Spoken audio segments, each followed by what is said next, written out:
চট্টগ্রামের সেগুনের কথা কেন বলি বা চিটাগাংয়ের সেগুনের কথা কেন বলি?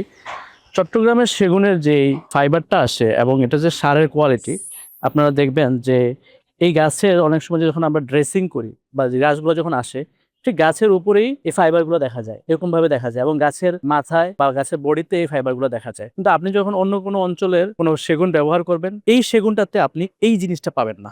প্রথমত হচ্ছে কাঠের যে ফাইবারটা সেটা পাবেন না। দ্বিতীয়ত হচ্ছে চট্টগ্রামের সেগুন বার্মার খুব কাছাকাছি হওয়ায় বান্দরবনটা আমাদের এটা হচ্ছে বান্দরবন রাঙামাটির এই সাইডের সেগুন। এগুলো বার্মার বর্ডারের কাছাকাছি হওয়ায় সেটা হচ্ছে বার্মার টিক যেটা বলে।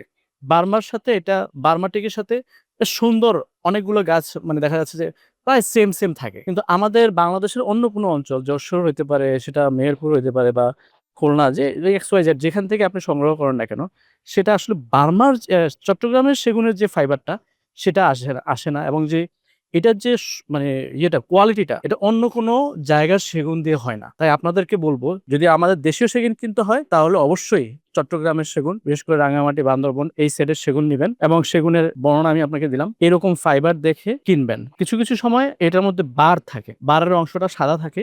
এগুলাতে কোনো রকম ফাইবার থাকে না। তো এই ধরনের সেগুন থেকে দূরে থাকবেন। এগুলো হচ্ছে আপনার দেখায় শোনায় যেমনটাই হোক না কেন বার যেকোনো সময় নষ্ট হয়ে যাবে। আসসালামু আলাইকুম ওয়া রাহমাতুল্লাহ।